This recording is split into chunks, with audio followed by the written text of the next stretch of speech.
18 साल की उम्र में हमारा नौजवान मोबाइल पर बैठ करके वीडियो गेम खेलता रहता है।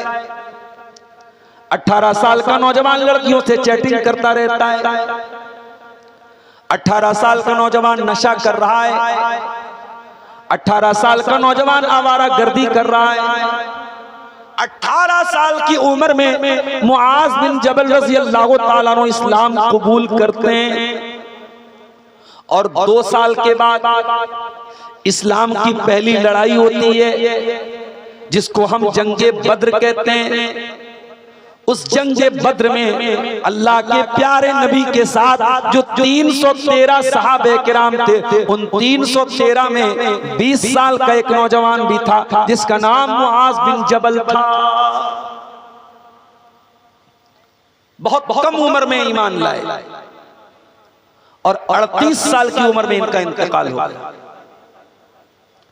इतनी कम उम्र उन्होंने पाई थी, जवानी में ईमान लाए, बुढ़ापे के पहले इंतकाल हो गया। लेकिन इतना बड़ा मकाम व मर्तबा है मुआज बिन जबल का, अल्लाह के प्यारे नबी फरमाते हैं मेरी उम्मत के अंदर हलाल और हराम की सबसे ज्यादा जानकारी अगर कोई रखता है तो मुआज बिन जबल रखते हैं। आपने फरमाया कुरान सीखना है तो 4 लोगों से सीखो।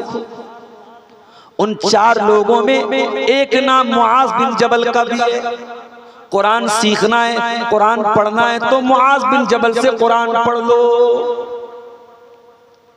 एक मर्तबा अल्लाह के नबी मुआज बिन जबल को यमन भेज रहे थे, यमन का गवर्नर बना करके भेज रहे थे और अल्लाह के प्यारे नबी पैदल चल रहे थे और मुआज बिन जबल ऊंटनी के ऊपर सवार थे। अल्लाह के प्यारे नबी उनको समझा रहे थे, नसीहतें कर रहे थे, बता रहे थे कि उनको यमन में जाके क्या क्या करना है। उन्हीं बातों के दौरान अल्लाह के प्यारे नबी ने फरमाया ऐ मुआज बिन जबल, हो सकता है कि आइंदा साल तुम मदीने में आओ और तुम्हारी मुलाकात तुम्हारे नबी से न हो पाए।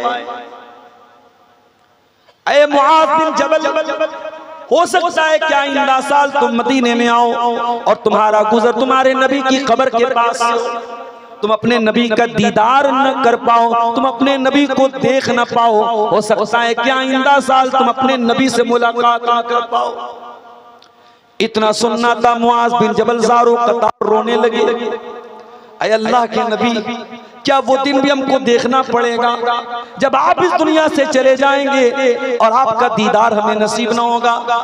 आपने मदीना की तरफ अपनी नजरें उठाई और आपने फरमाया ऐ मुआज बिन जबल, कयामत के दिन सबसे ज्यादा मेरे करीब रहने वाले वो लोग होंगे जो मुत्तकी होंगे, जो परहेजगार होंगे, जो अल्लाह ताला से डरने वाले होंगे।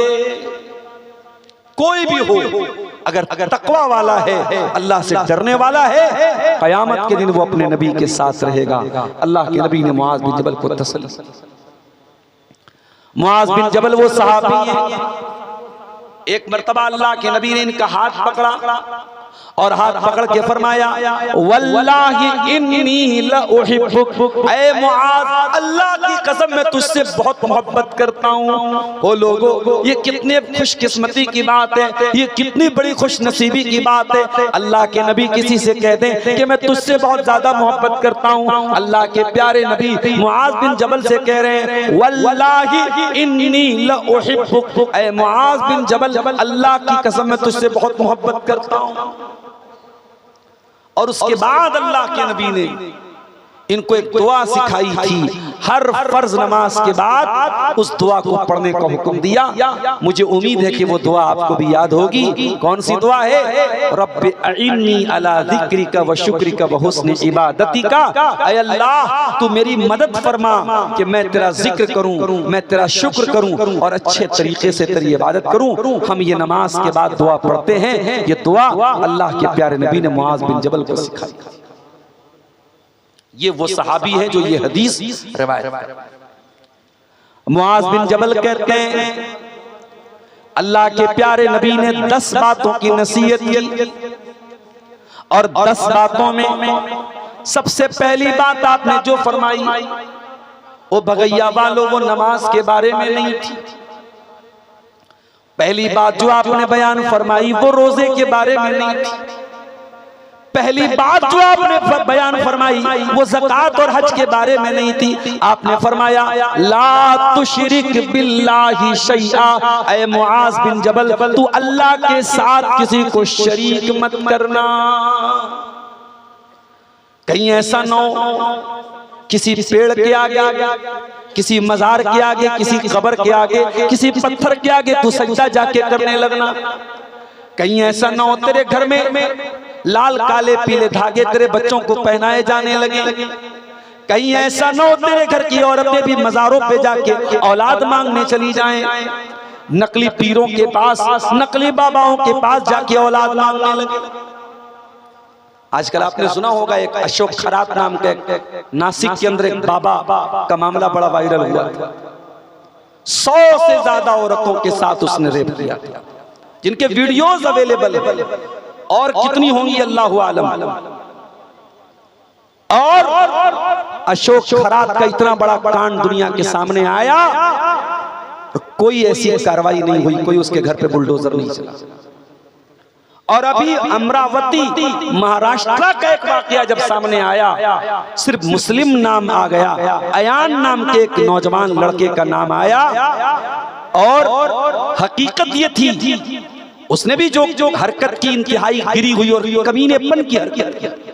उसने बहुत सारी लड़कियों को अपने जाल में फंसाया, और सही बात यह कि 8 लड़कियों का वीडियो उसका वायरल हुआ, और पुलिस ने गिरफ्तार भी किया, उसके घर पर बुलडोजर भी चला, और 8 वीडियो को मीडिया आज 180 वीडियो बना के पेश कर रही है। सिर्फ नाम में मुस्लिम आ जाए तो मीडिया का रवैया देख लीजिए। अशोक खरात के मामले में जो मीडिया खामोश थी, जब नाम अयान आ गया, मुस्लिम नाम आ गया, तो मीडिया में सबके बयानात भी आने लगे। हम तो एक ही गुजारिश करेंगे, मीडिया वालों से भी करेंगे और कानून के रखवालों से भी करेंगे, कि हम जिस कानून को मानते हैं और जो हमारे भारत का संविधान जो कहता है, वो कानून किसी धर्म की बुनियाद पर, किसी जाति की बुनियाद पर, किसी के मजहब की बुनियाद पर कोई भेदभाव नहीं करता है। कानून के चेहरे पर पट्टी बंधी रहती है, कानून मजहब के मामले में अंधा होता है। अगर कानून का पालन हो रहा है तो सबके साथ होना चाहिए। और मेरे प्यारे साथियों, अयान नाम के उस लड़के की ये जो हरकत थी, उससे ये भी पता चला कि अगर हमने अपने जवान बच्चों और बच्चियों के हाथ में मोबाइल दिया है, तो हम सिर्फ उनको उनका पासवर्ड जानने की कोशिश न करें, हम ये भी जानने की कोशिश करें कि हमारा बेटा वो उसके अंदर हया है कि नहीं है। उसका पासवर्ड हमें मालूम हो जाए, ये उतनी बड़ी बात नहीं है। हमारा बच्चा और हमारी बच्ची अगर हया वाली नहीं है, तो इस तरीके के कांड मेरे प्यारे साथियों और भी सामने आते चले जाएंगे। तो आप गौर कीजिए, अल्लाह के नबी ने जो 10 बातों की नसीहत की है, उसमें सबसे पहली बात आपने कही, ला तुशरिक बिल्लाहि शैया, अल्लाह के साथ तो किसी को शरीक मत करना। इस धरती के ऊपर सबसे बड़ा पाप अगर कोई है, सबसे बड़ा गुनाह अगर कोई है, तो अल्लाह के साथ शिर्क करना है। हजरत लुकमान अपने बच्चे से कहते हैं, या बुनैया ला तुशरिक बिल्लाह, ऐ मेरे बच्चे तू अल्लाह के साथ शिर्क न करना, इन्न शिर्क लज़ुल्मुन अज़ीम, शिर्क दुनिया का सबसे बड़ा पाप है। अल्लाह कुरान में 18 नबियों का तस्करा करने के बाद कहता है, वलौ अशरकू लहबिता अन्हुम मा कानू यामलून। हमारे 18 नबियों ने भी अगर अल्लाह के साथ शिर्क किया होता, उनकी तमाम की तमाम नेकियां बर्बाद हो गई होती, उनके तमाम के तमाम अमाल बर्बाद हो गए होते। अल्लाह कुरान में अपने आखिरी नबी से कहता है, वलक़द ऊहिया इलैका व इलल्लज़ीना मिन क़ब्लिका लइन अशरकता लयहबतन्न अमलुक व लतकूनन्न मिनल खासिरीन। ऐ मेरे नबी, अगर आपने भी शिर्क कर दिया तो आपकी भी तमाम नेकियां बर्बाद हो जाएंगी। शिर्क तमाम नेकियों के लिए जहर का काम करता है। अगर इंसान हाजी है, नमाजी है, उम्रे कर चुका है, लेकिन अगर शिर्क करके दुनिया से जाता है और तौबा किए बगैर मर जाता है, उस इंसान की मग़फ़िरत नहीं हो सकती। अल्लाह ने ऐलान कर दिया कि मुशरिक के लिए जन्नत हराम है। इन्नहु मन युशरिक बिल्लाहि फ़क़द हर्रमल्लाहु अलैहिल जन्नह, जो अल्लाह ताला के साथ शिर्क करेगा उसका ठिकाना जहन्नम है। व मअवाहु मअवाहुन्नार, उसका ठिकाना जहन्नम है, जन्नत उसके लिए हराम है। व मा लिज़्ज़ालिमीन मिन अंसार, और ऐसे जालिमों का कोई मददगार नहीं है। मेरे प्यारे साथियों, आज आपके झारखंड के बहुत सारे नौजवान हिंदुस्तान के मुख्तलिफ इलाकों में रहते हैं। कोई जयपुर में रहता है, कोई दिल्ली में रहता है, कोई मुंबई में रहता है, कोई कलकत्ता में रहता है। अगर अपने बच्चों को पैसा कमाने के लिए अगर अपना गांव छोड़ करके दूसरे शहर भेजते हो तो कम से कम उनकी बुनियाद को इतना मजबूत करके भेजो कि आपका बेटा दुनिया के किसी भी कोने में चला जाए, अल्लाह की जात के साथ वो शिर्क न करे, तौहीद पर कायम रहे, तौहीद पर जिए और तौहीद पर मरे। ये तरबियत मेरे प्यारे साथियों, ये भी हमारी जिम्मेदारी है, अपने बच्चों की वो तरबियत हम करें। कुरान करीम में अल्लाह ताला ने हजरत इब्राहिम की दुआ को बयान किया। इब्राहिम अलैहिस्सलाम दुआ करते हैं, कहते हैं वजुनुबनी व बनिया अन नाबुदल असनाम, ऐ अल्लाह तू मुझे भी शिर्क से बचा, मुझे भी बुत परस्ती से बचा, और अल्लाह मेरे बच्चों को भी तू बुत परस्ती से बचा, मेरी आने वाली नस्लों को भी तू बुत परस्ती से बचा। अगर इब्राहिम को अपनी औलाद का डर है, अगर इब्राहिम को अपनी आने वाली नस्लों का डर है, तो हमें और आपको तो और ज्यादा डरना चाहिए। अपने बच्चों का ईमान को बचा लो मेरे प्यारे साथियों। मैं नहीं कहता हर बच्चे को आलिम बना दो, हर बच्चे को हाफिज बना दो, मैं ये नहीं कहता। मैं आप अपने बच्चों को डॉक्टर भी बनाओ, आप अपने बच्चों को इंजीनियर भी बनाओ, आप अपने बच्चों को बिजनेसमैन भी बनाओ, कुछ भी बना दो, लेकिन बच्चे की बुनियाद को इतना मजबूत कर दो, बच्चा दुनिया के किसी भी कोने में चला जाए, नबी की इस नसीहत पर अमल करे, ला तुशरिक बिल्लाहि शैया, अल्लाह के साथ कभी शिर्क मत करना। ऐ अल्लाह, कोई अगर जान लेने पर तुल जाए, कोई जान लेने की धमकी दे दे, कोई मर्डर करने की धमकी दे दे, या तो तुम शिर्क कर लो या हम तुम्हारी जान ले लेंगे। ऐ अल्लाह, ऐसी सिचुएशन में हम क्या करें?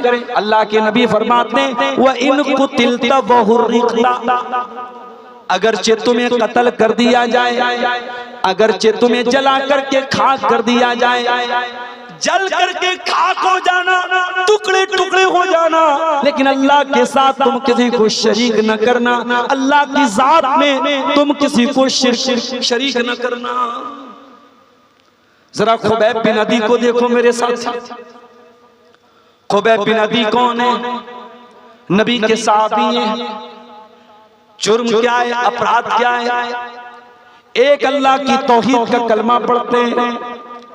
मक्का के मुशरिकीन ने उनको गिरफ्तार किया, सूली पे चढ़ाने की तैयारी है।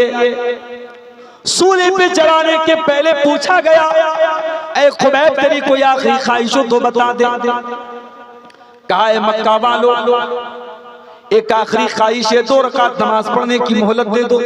कहा ठीक है पढ़ लो तुम। हजरत खुबैब ने 2 रकात हल्की नमाज पढ़ी, सलाम फेरने के बाद फरमाया, ओ मक्का वालों, अगर इस बात का डर न होता कि कहीं तुम ये न समझो मैं मौत के डर से नमाज को लंबा कर रहा हूं, तो मैं और लंबी नमाज पढ़ता। मक्का वालों ने कहा, खुबैब थोड़ी देर के बाद हम तुम्हें सूली पे चढ़ा देंगे, तुम्हारी जान ले लेंगे। ऐ खुबैब, तुम्हें एक आखिरी चांस हम दे रहे हैं, मरने के पहले आखिरी चांस दे रहे हैं।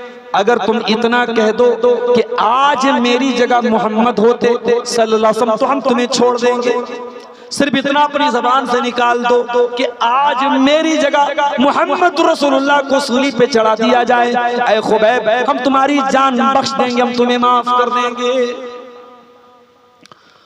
हजरत खुबैब ने फरमाया, ओ जालिमों, तुम मेरी जगह मेरे नबी की जान लेने की बात करते हो। अरे मैं तो ये भी गवारा नहीं करूंगा कि मेरी जान बख्श दी जाए, मुझे छोड़ दिया जाए और मेरे नबी के पाँव में एक कांटा भी चुभोया जाए।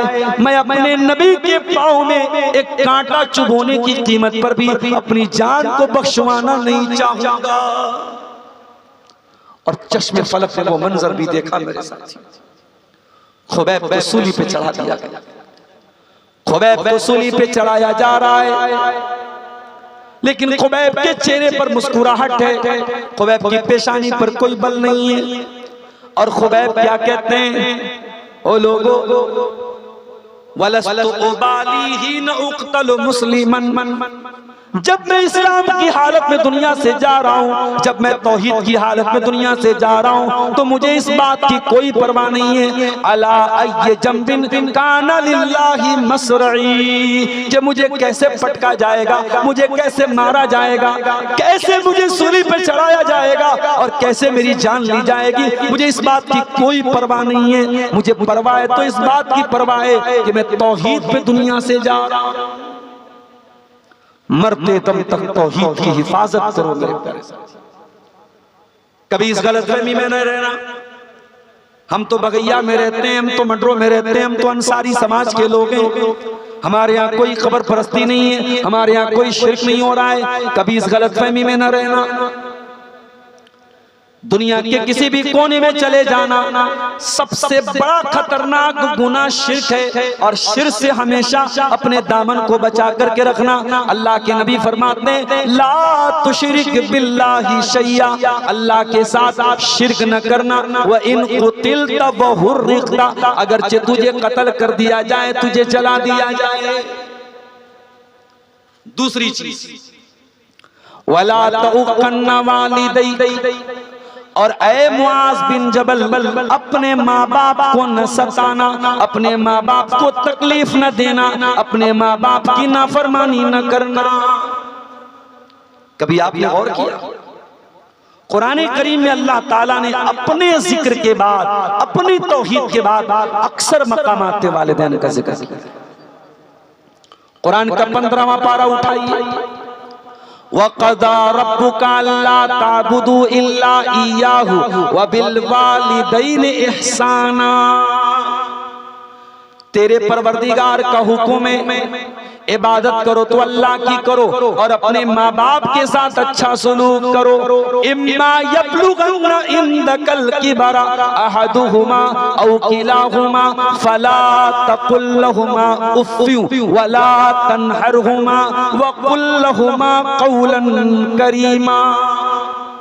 तुम्हारे माँ बाप में से कोई एक तुमको बुढ़ापे में मिल जाए, माँ मर गई बाप मिल गया, बाप मर गया माँ मिल गई, कोई एक तुमको मिल जाए तो ज्यादा ख्याल रखना, दोनों मिल जाए तब भी ख्याल रखना, उनको उफ भी न कहना, उनसे डांट करके बात न करना, उनसे अदब से बात करना, तमीज से बात करना।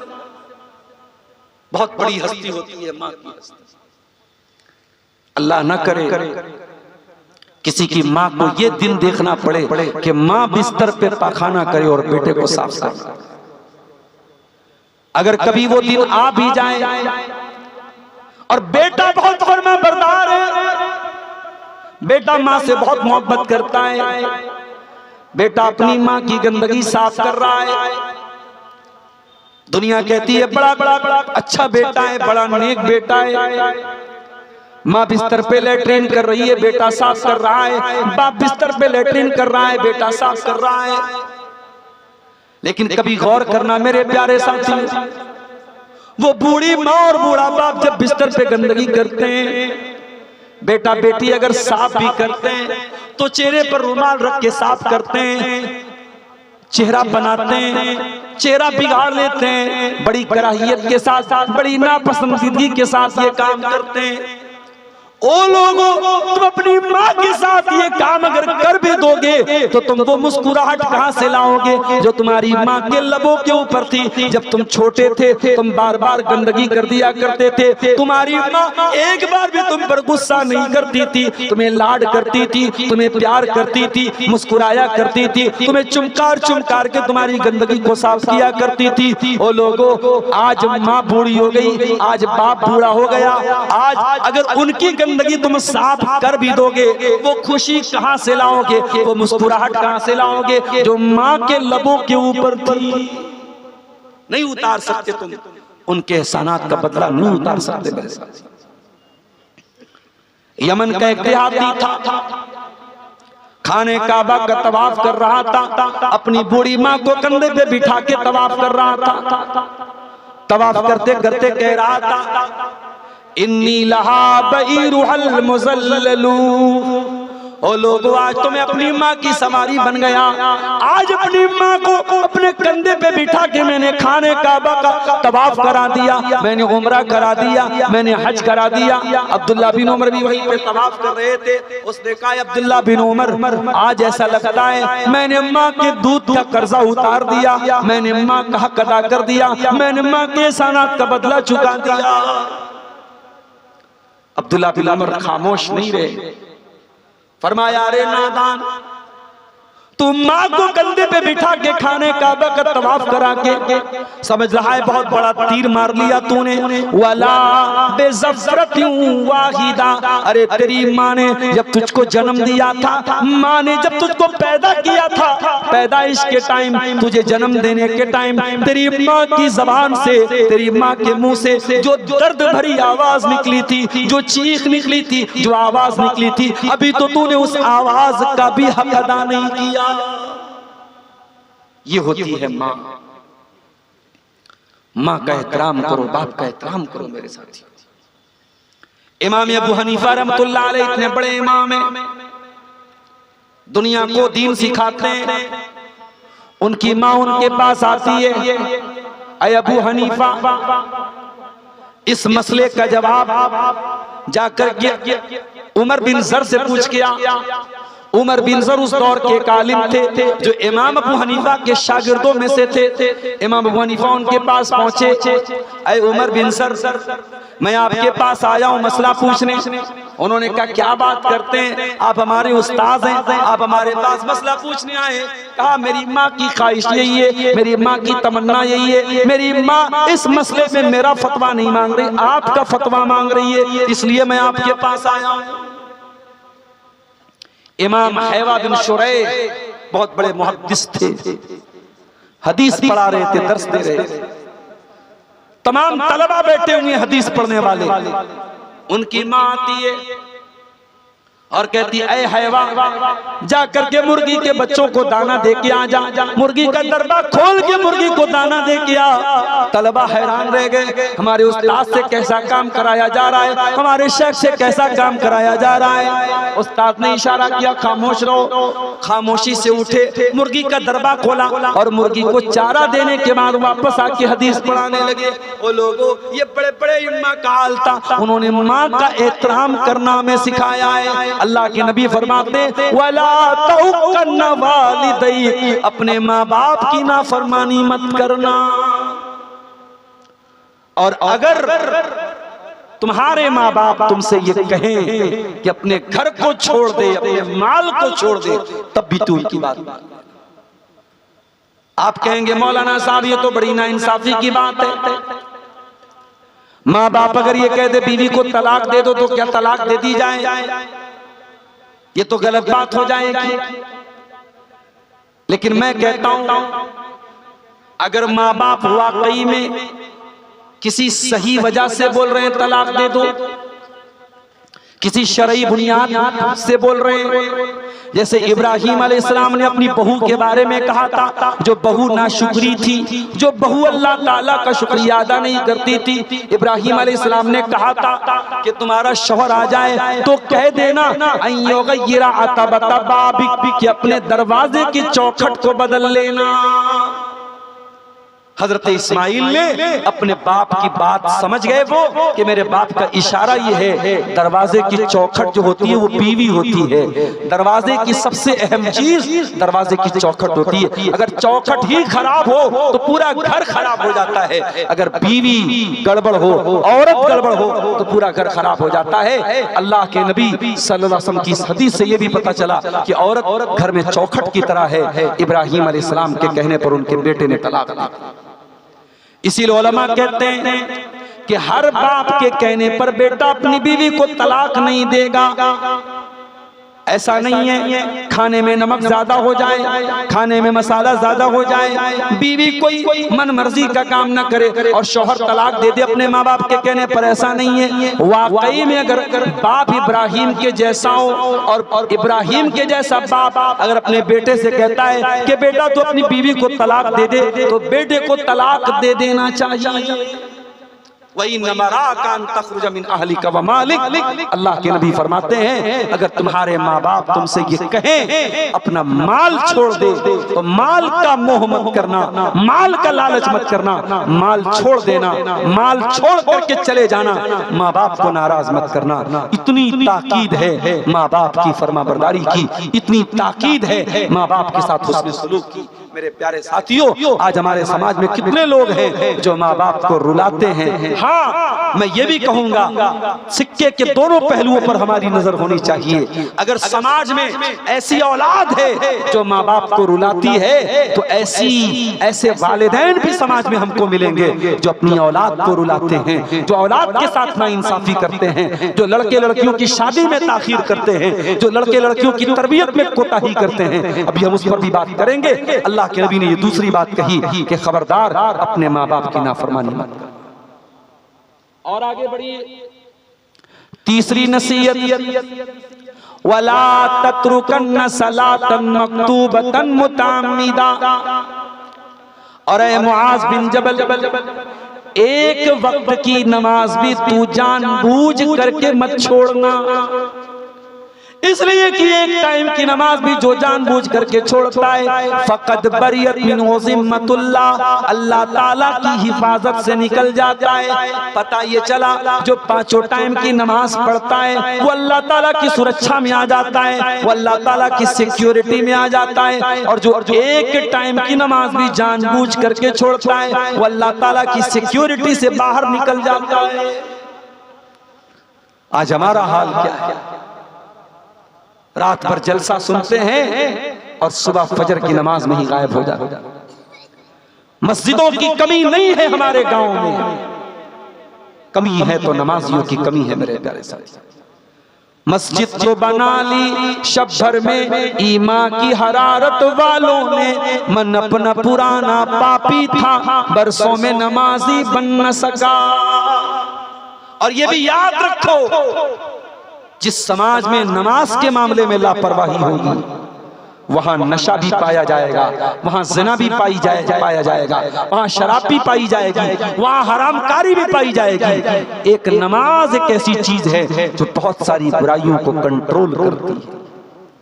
इसीलिए अल्लाह कुरान में कहता है अक़िमिस्सला, नमाज कायम करो, इन्नस्सलाता तन्हा अनिल फ़ाहशाई वल मुनकर, ये नमाज तुमको बेहयाई से रोकती है, ये नमाज तुमको बुराई से रोकती है। कुरान का 16वां पारा उठाओ, सूरह मरियम में अल्लाह फरमाता है फ़ख़लफ़ मिन बादिहिम ख़ल्फ़ुन अदाउस्सलाता, नबियों के जाने के बाद ऐसे नालायक लोग आए जिन्होंने नमाजों को बर्बाद किया, वत्तबउश्शहवात, और जिन्होंने ख्वाहिशात की अंधी पैरवी की, फसौफ यल्क़ौना गय्या, ऐसे लोग जहन्नम में डाले जाएंगे।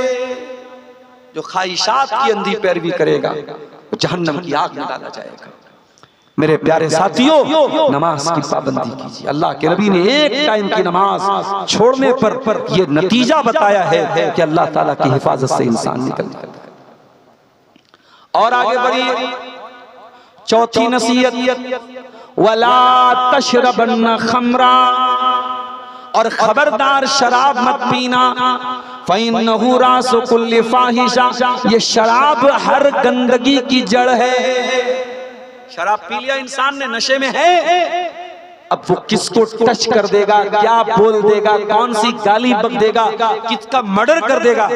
अभी आपने देखा अररिया का फॉरबिसगंज का वो लाइव वीडियो बना है, सरेआम किस तरीके से एक इंसान दूसरे इंसान का सर काट के, एक मुसलमान, शायद वो ऑटो ड्राइवर था, उसका जो है उसने सर धड़ से अलग कर दिया, सर अलग रखा हुआ है, धड़ अलग रखा हुआ है, मेन रोड पर। ये आपके झारखंड से बहुत दूर नहीं, अररिया का इलाका, फॉरबिसगंज का इलाका। मुझे नहीं मालूम कि वो नशे की हालत में था कि नहीं था, लेकिन जिस तरीके से ये वाकया देखने में लग रहा है, इस बात का इम्कान है कि वो नशे की हालत में। रेप के ज्यादातर केसेस नशे की हालत में, नशे के बाद इंसान के ऊपर शैतान सवार होता है। मेरे साथ आज झारखंड की सरजमीन पर आप जिस इलाके में रहते हैं, मैं जानता हूं कि आपके आसपास आदिवासी लोग भी रहते हैं, अभी हम लोग एक मर्तबा सड़क पे चल रहे थे, आदिवासियों की कोई शादी थी, हमारे इसी झारखंड के इलाके के भाई हमारे साथ बैठे थे।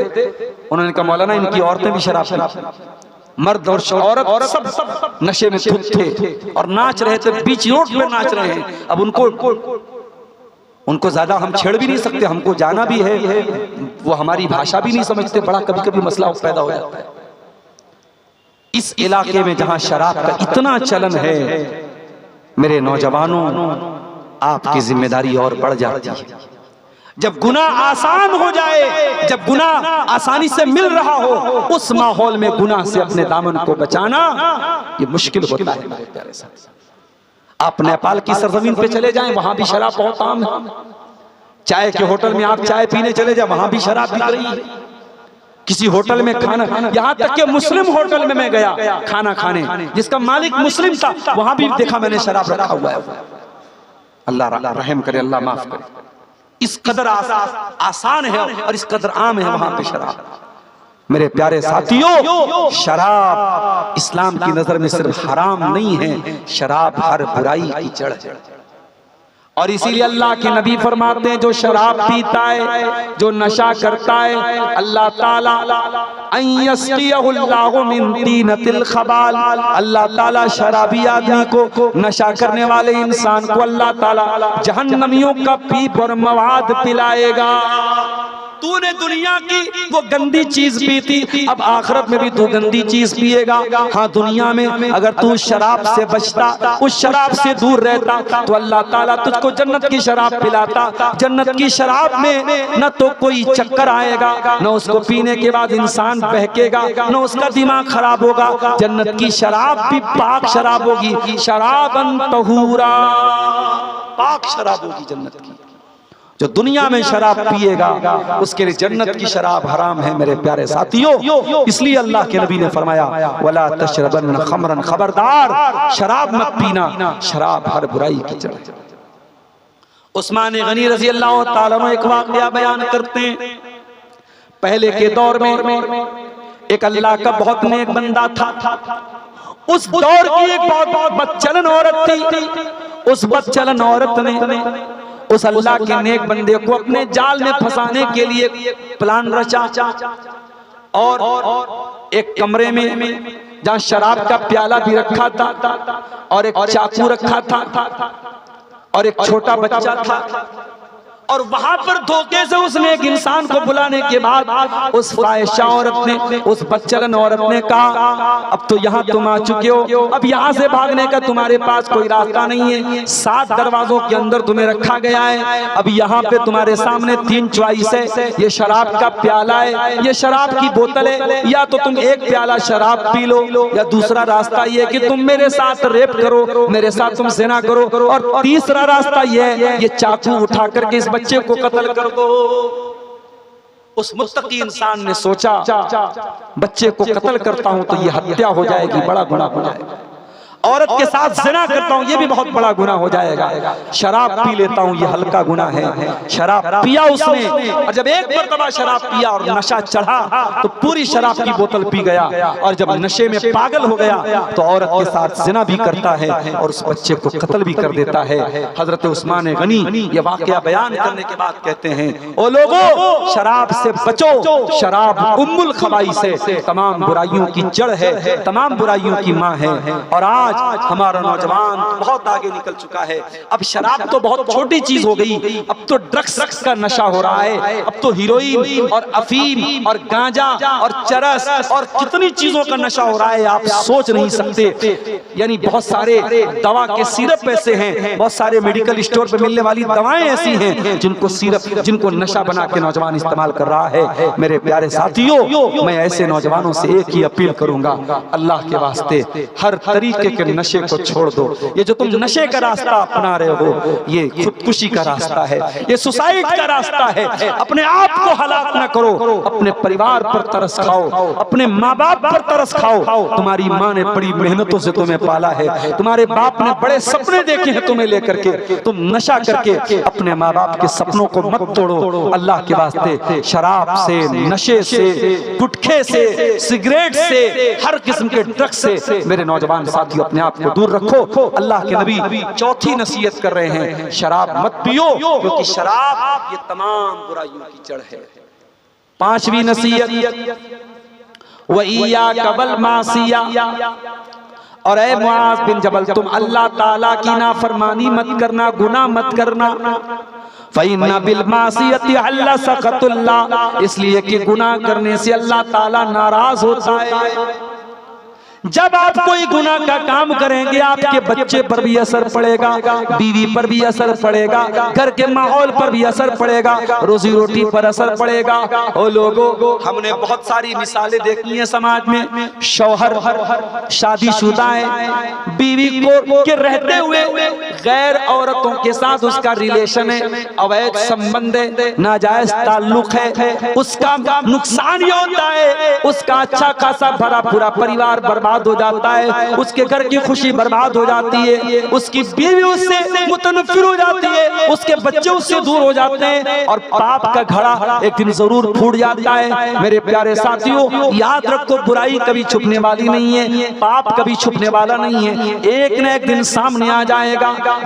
जब शैतान आपके दिल में किसी गुनाह का ख्याल डाले, किसी गलत काम का ख्याल डाले, तो अल्लाह के नबी की ये हदीस याद कर लेना, वइय्याका वल मासिया, मुआज़ बिन जबल तो गुनाहों से बचना, इसलिए कि गुनाह करने से अल्लाह ताला नाराज होता है, अल्लाह की नाराजगी उतरती है।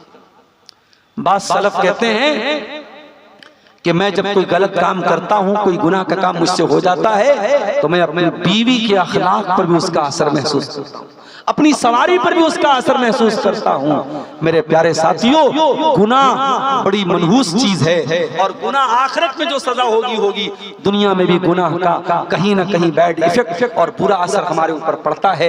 आप याद कीजिए, जब हमारे बाप आदम से और हमारी माँ हव्वा से जब खता हुई थी, जैसे ही उनसे खता हुई थी, सबसे पहला रिएक्शन क्या हुआ था? बदत लहुमा सौआतुहुमा, दोनों के बदन से कपड़े उतर गए और दोनों नंगे हो गए। पता ये चला कि गुनाह इंसान को दुनिया में भी नुकसान पहुंचाता है। अल्लाह के नबी फरमाते हैं, बंदा अपनी रोजी रोटी से महरूम हो जाता है अपने गुनाह की वजह से, इसलिए गुनाहों से अपने दामन को बचा के चलिए मेरे साथी।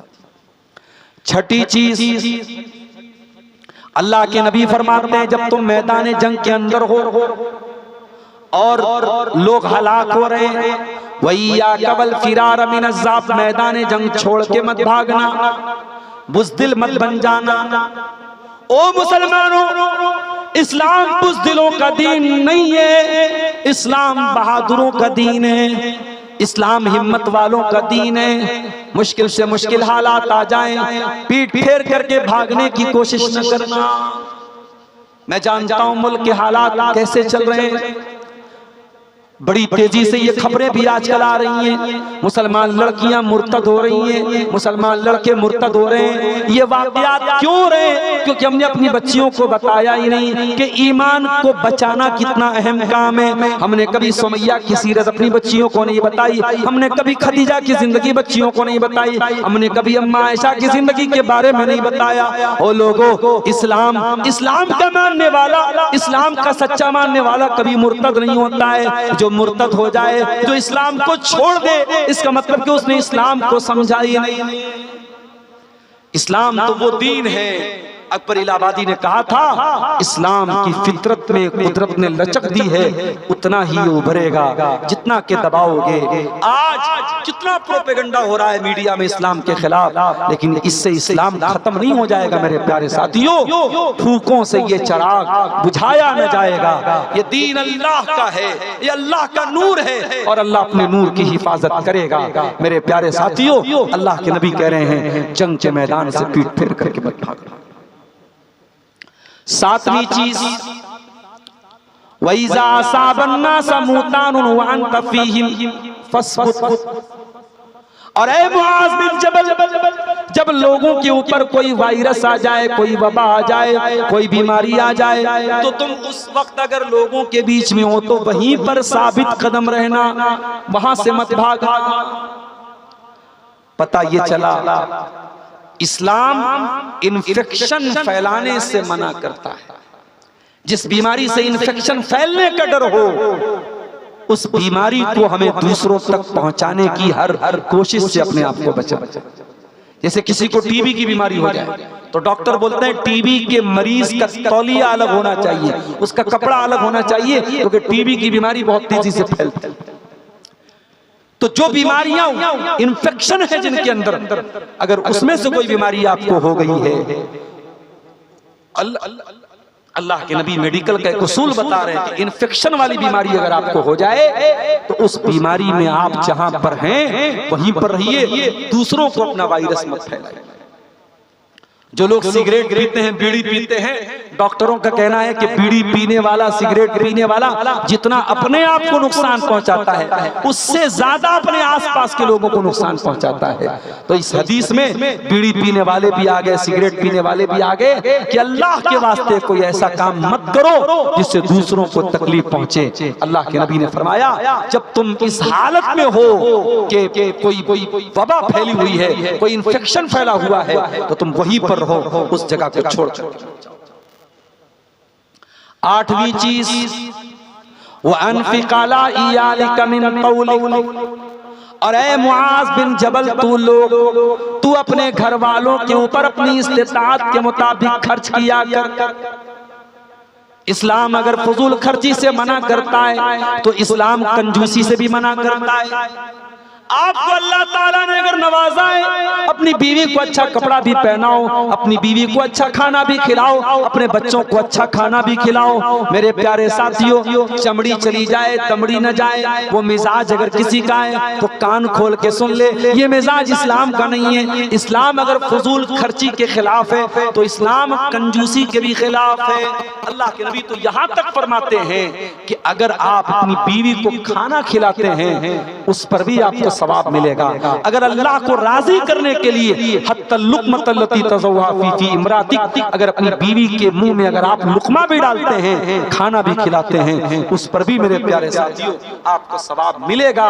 लिहाजा अपने बाल बच्चों पर खर्च कीजिए। आज बहुत सारी औरतों को शिकायत होती है हमारा शौहर हमारे कपड़े का ख्याल नहीं करता, हमें अच्छा खिलाता नहीं है, हमारे शौहर की आमदनी अच्छी है, उसकी इनकम अच्छी है, मगर हमारे पास ऐसे मैसेजेस भी कभी कभी आते हैं औरतों की तरफ से भी और बाज नौजवानों की तरफ से भी, हमारे माँ बाप हमारी जरूरतों का ख्याल नहीं करते, हमारे बाप की अच्छी आमदनी है, अपने बेटों का ख्याल नहीं करता है। मेरे प्यारे साथियों, अल्लाह के नबी ने हमें हुक्म दिया है वअनफिक़ला इयालिका मिन तौलिक, अपनी ताकत के मुताबिक, अपनी इस्तिताअत के मुताबिक अपने बाल बच्चों के ऊपर आप खर्च कीजिए। ये अल्लाह के नबी की 8वीं नसीहत है। और नवी नसीहत क्या है? वला तरफा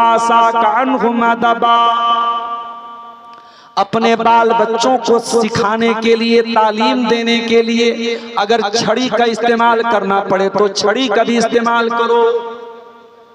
जब तुम्हारा बच्चा छोटा था, कोई गलत काम किया उसने, तुमने लाडो प्यार करके उस बच्चे को हौसला बढ़ा दिया। कल वही बच्चा जब बड़ा होने के बाद वही काम करने लगा। छोटा था, स्कूल में पढ़ता था, छोटी छोटी बच्चियों को परेशान करता था, तुम्हारे सामने कंप्लेंट आई, तुमने अपने बच्चे की साइड ले ली, तुमने बच्चे को एक बार भी न डांटा न मारा कि तू लड़कियों को बच्चियों को क्यों छेड़ रहा है। तुमने छोटे बच्चे को अगर बचपन में सिखाया होता कि दूसरों की बच्चियों को और दूसरों की बेटियों को सताया न कर, तो जवान होने के बाद ये अयान जैसे लड़कों की मिसाल हमारे सामने। मेरे प्यारे साथियों, आप अपने बच्चों को बचपन से हया का सबक सिखाइए। माफ करना, आज हमारे बच्चे यूट्यूब के जरिए जवान हो रहे हैं, मोबाइल के जरिए जवान हो रहे हैं। हमारे बच्चे माँ बाप से ज्यादा तो यूट्यूब की बात मानते हैं, माँ बाप से ज्यादा तो मोबाइल की बात मानते हैं। हालात तो यहाँ तक पहुँच गए हैं, बच्चा बगैर मोबाइल के खाना नहीं खाता है। जब तक वीडियो न दिखाया जाए बच्चा खाना नहीं खाता है। बच्चा स्कूल जाने के पहले जब तक मोबाइल न दिखाया जाए वो स्कूल जाने के लिए तैयार नहीं होता है। वो लोगों, इतना ज्यादा मोबाइल को अपने बच्चों की मजबूरी न बनाओ, वरना कल जवान होने के बाद यही बच्चा जब 24 घंटा मोबाइल से चिपका रहेगा तो क्या क्या कांड करेगा आप सोच भी नहीं सकते। वला तरफा साकानुहुम अदबा, अपने बच्चों को और अपने घर वालों को अगर उनको मारने के लिए तुम्हें छड़ी का इस्तेमाल करना पड़े तो उससे भी तुम पीछे मत रहो। इसीलिए अल्लाह के नबी फरमाते हैं जब तुम्हारे बच्चे 7 साल के हो जाएं तुम उनको नमाज का हुक्म दो, और जब तुम्हारे बच्चे 10 साल के हो जाएं और नमाज न पढ़े तो उनकी पिटाई करो। अगर आपने 10 साल के बच्चे को एक टाइम की नमाज छोड़ने पर अगर छड़ी से मारा होता तो आज 18-20 साल का आपका लड़का बेनमाजी न होता। ओ लोगों, हमारा मसला तो ये है, हम तो खुद बेनमाजी, माँ तो खुद बेनमाजी, बाप खुद बेनमाजी, तो बच्चे को किस मुंह से नमाजी बनाएंगे?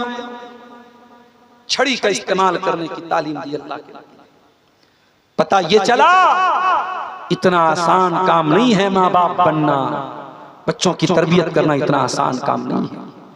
मेरी प्यारी माँ बहनों, ये जवान लड़कियां जो आज बेपर्दगी कर रही हैं, बेहयाई कर रही हैं, ऐसा तो नहीं है कि जब वो घर से कपड़ा पहन करके निकली थी उनकी माँ के ऊपर, उनकी माँ की आंख पर पट्टी बंधी हुई थी, माँ भी देख रही थी मेरी बेटी किस हालत में घर से निकल रही है, बाप भी देख रहा था मेरी बच्ची किस हालत में घर से निकल रही है। बेटी जवान हो चुकी है, बेटी 15-16 साल की लड़की हो चुकी है, जवान लड़की बेपर्दा सज सवर करके लिपस्टिक लगा करके मेकअप करके निकल रही है। अगर माँ बाप को कोई एतराज नहीं है और माँ बाप ने निकलने की इजाजत दी है, इसका मतलब ये हुआ कि माँ बाप खुद अपनी बच्ची को बेहया बना रहे हैं। ये कुछ सवालात हैं। वला तरफा साकानुहुम अदबा, अपने बच्चों की तालीम और तरबियत में अगर छड़ी का इस्तेमाल करना पड़े तो पीछे मत हटना। ये अल्लाह के नबी की नवी नसीहत है मेरे साथ। और 10वीं नसीहत क्या है? वो अखिफहुम फिल्लाह, अपने बच्चों के दिल में अल्लाह का डर पैदा करो। हो लोगों, आज मीडिया वाले लाख जहर फैला रहे हैं अयान के खिलाफ, और अयान के जरिए पूरी मुस्लिम कम्युनिटी के खिलाफ जहर फैला रहे हैं। लेकिन हमें भी तो ये सोचना पड़ेगा कि काश हमने अपने बच्चों की तालीम और तरबियत पर तवज्जो दी होती, हमने उनके दिल में अल्लाह का डर पैदा किया होता, हमने बताया होता कि दूसरों की बहन बेटियों की इज्जत के साथ खेलना ये इस्लाम में हराम है, ये बच्चों को सिखाया होता तो शायद ये हालात ना आते। वो अखिफहुम फिल्लाह, अपने बच्चों के दिल में अल्लाह का डर पैदा करो। मेरे प्यारे साथियों, अपने बच्चों को बताओ हलाल क्या है, हराम क्या है, जायज क्या है, नाजायज क्या है। अल्लाह के प्यारे नबी मस्जिद में बैठे हुए हैं और 5 साल का आपका नवासा हजरत हसन रजी अल्लाह ताला अन्हु मस्जिद में आते हैं और वहीं पे ज़कात की खजूर रखी हुई है और एक खजूर मुंह में उठाते हैं और मुंह में डालने लगते हैं। अल्लाह के नबी की नजर पड़ती है, अल्लाह के नबी चाहते डायरेक्ट खजूर छीन के फेंक देते, मगर बच्चे को की तरबियत इससे न होती। आपने उस 5 साल के बच्चे से कहा बेटा थूक दे, बेटा निकाल दे। अमा शऊरत अन्ना लाना कुल सदका, ऐ मेरे बच्चे क्या तू नहीं जानता तू मोहम्मद का नवासा है, तू मोहम्मद रसूलुल्लाह का बेटा है, तू मेरे अहले बैत में से है और मोहम्मद रसूलुल्लाह के अहले बैत के लिए ज़कात की रकम हराम है, हम ज़कात की कोई चीज नहीं खा सकते, बेटा इस खजूर को निकाल दे। अल्लाह के नबी 5 साल के बच्चे को हलाल और हराम के बारे में बता रहे हैं। आपका लड़का 20 साल का हो गया, आपकी लड़की 20 साल की हो गई, आपने कब उसको हलाल और हराम के बारे में बताया है? मेरे प्यारे साथियों, ये नबी की नसीहत, इसको गिरे बांध लीजिए, इसको पल्ले बांध लीजिए। वो अखिफहुम फिल्लाह, अपने बच्चों के दिल में अल्लाह का डर पैदा कीजिए। ये 10 नसीहतें हैं जो सोने के हुरूफ से लिखे जाने के काबिल हैं। इन 10 नसीहतों पर अगर हम अमल कर लें, इंशाअल्लाह हमारे घर का माहौल भी अच्छा हो जाएगा और बहुत सारी बुराइयों से हमारा समाज बच सकता है। अब आइए चंद सवाल आए हैं, जल्दी जल्दी इनका जवाब देकर के हम बात खत्म करते हैं। जानवर को ज़बह करते वक्त 3 मरतबा बिस्मिल्लाह कहना कैसा है? 3 मरतबा कहने की कोई जरूरत नहीं है। अल्लाह के नबी से 1 ही मरतबा बिस्मिल्लाह कहना साबित है। बिस्मिल्लाह अल्लाहु अकबर पढ़ करके आप जानवर को ज़बह कर दें, 3 बार की कोई जरूरत नहीं। मेरी बीवी शिर्क करती है और मेरी बात नहीं मानती है तो उसको अपने निकाह में रखना कैसा है?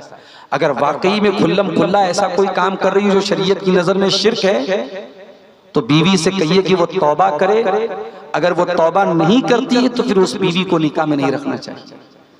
शिर्क से बड़ा कोई पाप नहीं है और शिर्क को कॉम्प्रोमाइज नहीं किया जाएगा।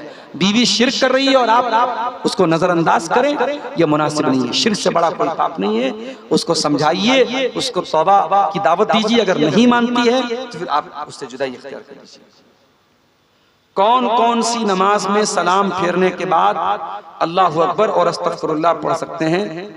फर्ज नमाजों के बाद, हर फर्ज नमाज के बाद अल्लाहु अकबर, अस्तगफिरुल्लाह, अस्तगफिरुल्लाह, अस्तगफिरुल्लाह और बाकी जितने अज़कार और दुआएं हैं वो सब पढ़ना है। सुन्नत नमाजों के बाद मेरे इल्म में साबित नहीं है। अगर कोई आदत बनी है और किसी की जबान से निकल गया अल्लाहु अकबर, अस्तगफिरुल्लाह, तो वो अलग बात है।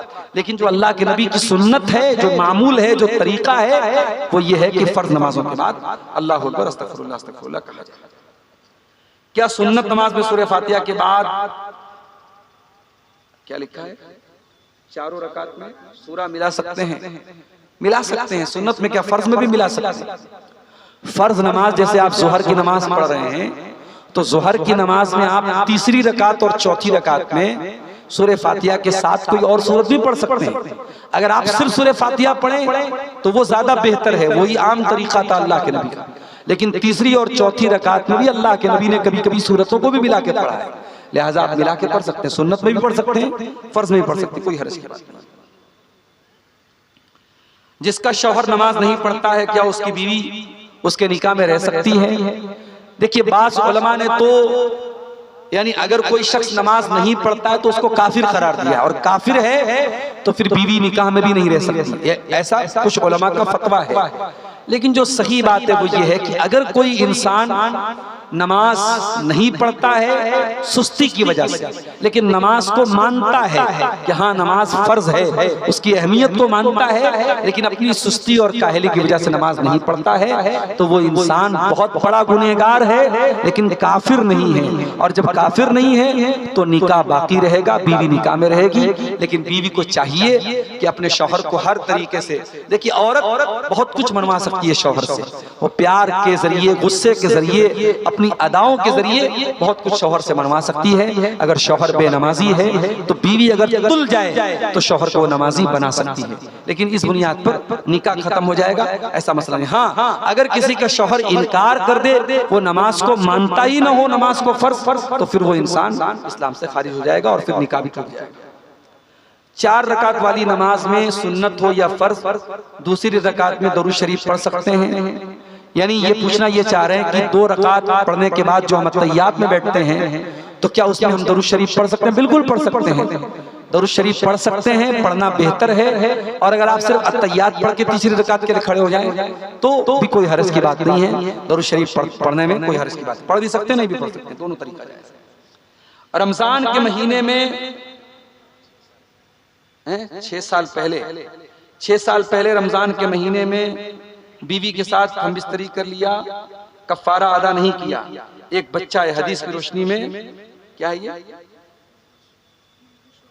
मशवरा देखिए, कफ़ारा अगर अदा नहीं किया है, रोजे की हालत में अगर किसी ने बीवी के साथ जमा कर लिया है तो उसका कफ़ारा ये है कि 60 दिन तक लगातार रोजा रखा जाए। अगर उसकी ताकत नहीं है तो 60 मिस्कीनों को खाना खिलाया जाए, और अगर इसकी भी ताकत नहीं है तो फिर इंसान अल्लाह ताला से तौबा और इस्तिगफार करे। तो ये कफ़ारा बहरहाल उसको देना है, और अगर उसने नहीं दिया है तो वो गुनाह पर गुनाह कर रहा है। अब जब उसको ये एहसास हो रहा है कि हाँ मुझे कफ़ारा अदा करना चाहिए था, अगर पैसे वाला आदमी है, अल्लाह ताला ने नवाजा है, तो 60 मिस्किनों को खाना खिला दे, और अगर उसके पास इसकी ताकत नहीं तो 60 दिन तक लगातार, 2 महीने तक लगातार रोजा रहे, ये उसका कफ़ारा है। ये कफ़ारा दिए बगैर उसकी जान नहीं चलेगी। ठीक है, तो ये चंद सवालात थे। अल्लाह ताला से दुआ है रब्बुल आलमीन हम सबको नेक अमल, अच्छी समझ की तौफीक अता फरमाए। रब्बुल आलमीन आज की तरह हमें कल के प्रोग्राम में भी शामिल होने की और उलमाए किराम के बयानात से मुस्तफीद होने की तौफीक अता फरमाए। रब्बना तक़ब्बल मिन्ना इन्नका अंतस समीउल अलीम व तुब अलैना इन्नका अंतत तव्वाबुर रहीम व सल्लल्लाहु तआला अला नबीना मुहम्मद व अला आलिहि व सहबिहि अजमईन। वस्सलामु अलैकुम व रहमतुल्लाहि व बरकातुहू।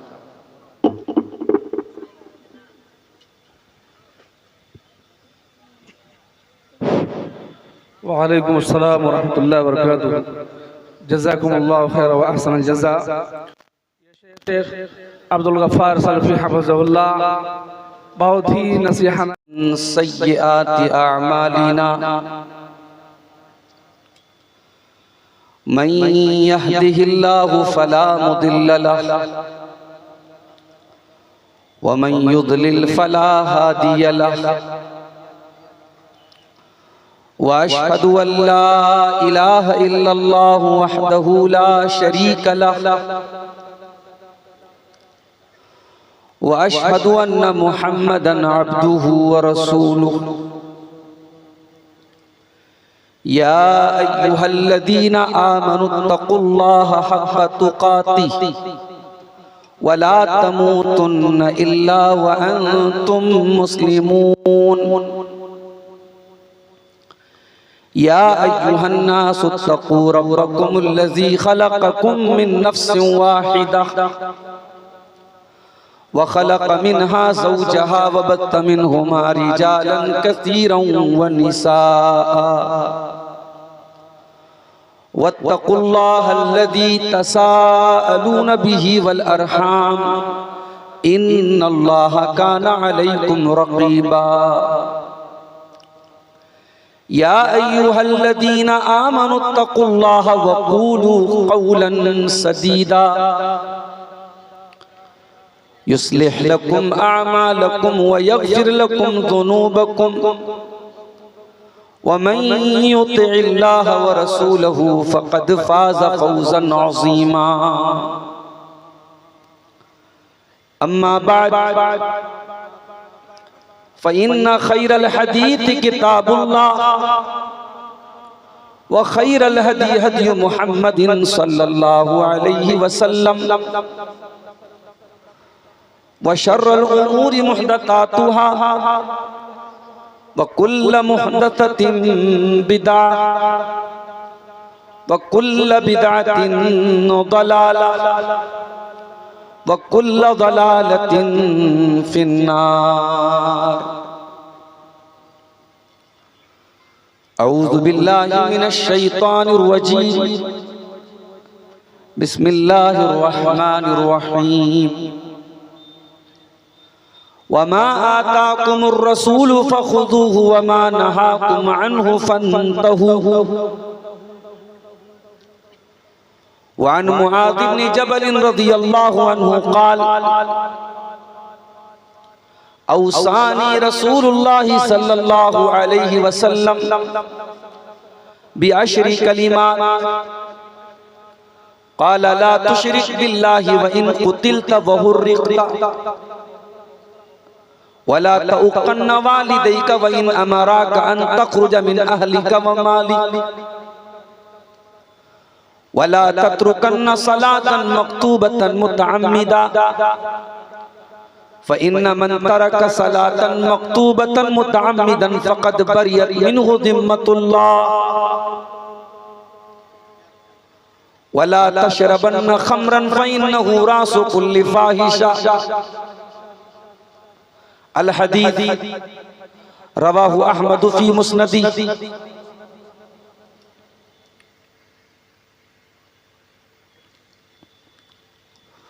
सुकूने क़ल्ब की खातिर तेरा दीदार काफ़ी है।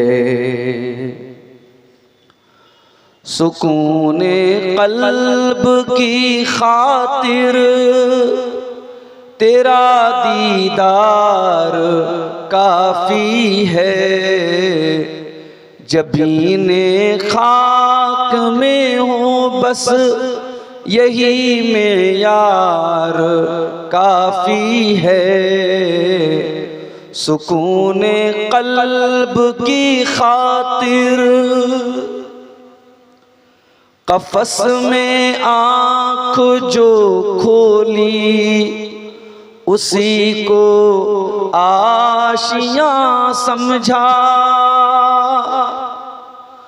कफ़स में आँख जो खोली उसी को आशियाँ समझा। ये दुनिया है मेरे यारो, यहाँ गद्दार काफी है। ये दुनिया है मेरे यारो, यहाँ गद्दार काफी है। दरूने दिल बहुत से राज रखे हैं छुपा कर पर। दरूने दिल बहुत से राज रखे हैं छुपा कर पर। जो लिख डाला है शेरों में वही इजहार काफी है। सुकूने कल्ब की खातिर तेरा दीदार काफी है। न हूरों की तमन्ना है नहीं गिलमान की चाहत। न हूरों की तमन्ना है नहीं गिलमान की चाहत। मेरी प्यासी निगाहों को तेरा दीदार काफी है। मेरी प्यासी निगाहों को तेरा दीदार काफी है। मोहतरम उलमाए किराम, बुजुर्गों और दोस्तों, नौजवान साथियों, माओ और बहनों, प्यारे बच्चों, रात के तकरीबन 2:30 बज रहे हैं। मेरी तकरीर का जो वक्त था वो 1:30 बजे से था, लेकिन आने में कुछ ताखीर हुई और आज के आखिरी मुकर्रिर मौलाना जर्जीस साहब सिराजी हफिज़हुल्लाह, जिनको मेरे बाद तकरीर करना था, मेरी ताखीर से आने की वजह से वो पहले तकरीर करके चले गए। और अब ये आखिरी वक्त, वो भी 2 दिन का जलसा, सबको मालूम है कल भी जागना है। बहुत सारे लोग शायद इशा के बाद से ही बैठ करके तकरीर सुन रहे थे। उनका सब्र और उनका बर्दाश्त का मादा जवाब दे गया। बहुत सारे लोग चले भी गए, लेकिन जो हजरात भी बैठे हैं पिंडाल के नीचे, मैं उनके जज्बे को सलाम करता हूं और आपके दिलों में जो मोहब्बत है कुरान और हदीस को सुनने की, उलमा को सुनने की, उस जज्बे को मैं सराहता हूं, उस जज्बे की कदर करता हूं और अल्लाह से दुआ करता हूं, रब्बुल आलमीन, जिस तरीके से तूने हमें रात के 2:30 बजे भगैया के इस प्रोग्राम में, 2 रोजा प्रोग्राम में, तू आज हमें तूने जमा होने की तौफीक बख्शी है। हमने मुख्तलिफ उलमा के बयानात सुने हैं। शेख जर्जीस साहब का खिताब अभी आपने सुना, उनके पहले शेख फजलुर रहमान साहब, शेख इमामुल इस्लाम असरी साहब और दीगर बहुत सारे उलमा के खिताब आपने सुने हैं। अल्लाह ताला से मैं दुआ करता हूँ रब्बुल आलमीन हमें उन तमाम उलमाए किराम की बातों को जिनको हमने सुना है उन पर अमल करने की तौफीक अता फरमाए और कहने और सुनने से ज्यादा रब्बुल आलमीन हमें अमल करने वाला बनाए, हमारे अंदर अमल का जज्बा पैदा फरमाए। मेरे भाइयों, वक्त और हालात की नजाकत को मैं बहुत अच्छी तरीके से समझता हूं। 2 दिन का प्रोग्राम है, जरूरी नहीं है कि पहले दिन भी प्रोग्राम को बिल्कुल आखिर तक, फजर की अजान तक चलाया जाए। मैं चाहूंगा वक्त ज्यादा ना लेकर के बहुत ही मुख्तसर वक्त में टू द पॉइंट बातें आपके सामने में रखूं। सिर्फ एक हदीस, अल्लाह के प्यारे रसूल की एक हदीस का मतलब आपको समझा दूं, मतलब आपको क्लियर कर दूं, हदीस आपको समझ में आ जाए, मैं आपसे इजाजत लेके चला जाऊं। आइए पहले मैं हदीस का तर्जमा कर देता हूं, फिर हदीस में जो बातें बयान हुई हैं एक एक बात को हम समझने की कोशिश करें। वान मुआज़ इब्न जबल रज़ियल्लाहु अन्हु क़ाल,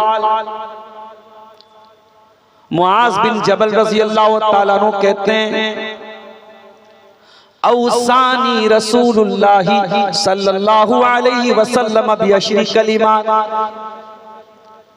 अल्लाह के प्यारे रसूल ने मुझको 10 बातों का हुक्म दिया। कौन सी 10 बातें थी? फरमाया ला तुशरिक बिल्लाहि शैया, ऐ मुआज़ बिन जबल, तू अल्लाह के साथ किसी को शरीक न करना, तू शिर्क न करना। वइन कुतिलता व हुर्रिकता, तुझे कत्ल कर दिया जाए, तुझे जला दिया जाए, तब भी तू अल्लाह के साथ शिर्क मत करना। दूसरी नसीहत, वला तौकन्ना वालिदैका व इन्नमा राकान तखरुज मिन अहलिका व मालिक, और ऐ मुआज़ बिन जबल, अपने माँ बाप की तू नाफरमानी न करना, अपने माँ बाप से कते ताल्लुकी न करना, अपने माँ बाप से रिश्ता न तोड़ लेना। अगर तेरे माँ बाप तुझे अपने घर से निकलने को बोल दे, अगर तेरे माँ बाप अपने माल को छोड़ने को बोल दे, तब भी तू उनकी बात मान लेना, उनको नाराज न करना। अभी मैं सिर्फ तर्जमा कर रहा हूं, अभी मैं इसको क्लियर करूंगा कि हदीस का मतलब क्या है। तीसरी नसीहत, वला तत्रुकन्न सलातन मक्तूबतन मुतअम्मिदा, और ऐ मुआज़ बिन जबल, एक वक्त की नमाज भी तू जानबूझकर मत छोड़ना। फ़इन्न मन तरक सलातन मक्तूबतन मुतअम्मिदा, एक टाइम की नमाज भी अगर कोई जानबूझ करके छोड़ता है, फ़क़द बरियत मिन्हु ज़िम्मतुल्लाह, तो अल्लाह ताला की सुरक्षा से निकल जाता है, अल्लाह ताला की जिम्मेदारी से निकल जाता है, अल्लाह ताला की हिफाजत से निकल जाता है। चौथी नसीहत, वला तशरबन्न खम्रा, और ऐ मुआज़ बिन जबल, कभी शराब मत पीना, फ़इन्नहु रासु कुल्ली फ़ाहिशा, ये शराब हर बुराई की जड़ है। पांचवी नसीहत, व इय्याका वल मासिया, और ऐ मुआज़ बिन जबल, तू गुनाह से बचना, तू अल्लाह की नाफरमानी से बचना, तू पाप करने से बचना। फ़इन्न बिल मासियति हल्ला सख़तुल्लाह, इसलिए कि जब अल्लाह ताला की नाफरमानी होती है, जब गुनाह का काम होता है, जब पाप होता है, तो अल्लाह ताला का गुस्सा नाजिल होता है, अल्लाह की नाराजगी उतरती है। छठी नसीहत, ऐ मुआज़ बिन जबल, व इय्याका वल फ़िरार मिनज़ ज़हब, तू मैदान जंग से कभी पीठ फेर करके न भागना। व इन हलकन नास, अगर दुश्मन तुम्हें कत्ल भी कर रहा है, तुम्हारी जान के लाले पड़ रहे हैं, तुम्हारी जान जा रही है, ऐ मुआज़ बिन जबल, उस सिचुएशन में भी तुम जंग के मैदान से मत भागना। सातवीं नसीहत, वइज़ा असाबन नासा मुतानुन व अंत फ़ीहिम फस्बुर, और ऐ मुआज़ बिन जबल, अगर कभी लोगों के ऊपर कोई ऐसी बीमारी आ जाए जो मौत की चपेट में लोगों को लेके जा रही है, कोई वायरस फैल जाए, कोई वबा फैल जाए, कोई जानलेवा बीमारी फैल जाए, तो तू जमीन को छोड़ के मत भागना, तू वहीं पर रहना, उस इलाके को, उस सरजमीन को छोड़ के मत भागना। आठवीं नसीहत, व अनफ़िक़ अला इयालिका मिन क़ौलिक, अपने बच्चों पर, अपने परिवार पर अल्लाह ताला ने जितना नवाजा है, उस हिसाब से अपने बाल बच्चों पर भी खर्च करना। नवीं नसीहत, वला तरफ़ा साकानुहुम अदबा, और ऐ मुआज़ बिन जबल, अपने परिवार को, अपने बाल बच्चों को अगर दीन सिखाने के लिए, उनकी तरबियत करने के लिए अगर छड़ी का इस्तेमाल भी करना पड़े, अगर मारना पड़े, अगर पीटना पड़े, तो उससे भी तुम पीछे मत रहना। और आखिरी नसीहत 10वीं, व अखिफ़हुम फिल्लाह, और ऐ मुआज़ बिन जबल, अपने घर वालों के दिल में अल्लाह ताला का डर पैदा कर देना। ये है उस हदीस का एक मुख्तसर सा ट्रांसलेशन कह लीजिए, अनुवाद कह लीजिए, तर्जमा कर लीजिए, कह लीजिए, जो मैंने हदीस पढ़ी थी आपके सामने, उस हदीस का ये तर्जमा। इस हदीस में अल्लाह के नबी ने 10 बातों का हुक्म दिया है। और अगर हम बहुत लंबी तकरीर न सुन करके, रात भर जलसे न सुन करके सिर्फ इस एक हदीस पर अमल कर लें और इन 10 बातों पर अमल कर लें, इंशाअल्लाह बहुत सारे मसले हल हो जाएंगे, बहुत सारी बुराइयां खत्म हो जाएंगी। हदीस के रावी कौन है? मुआज बिन जबल रज़ी अल्लाह अन्हु। ये वो सहाबी हैं जो 18 साल की उम्र में इस्लाम लाए थे।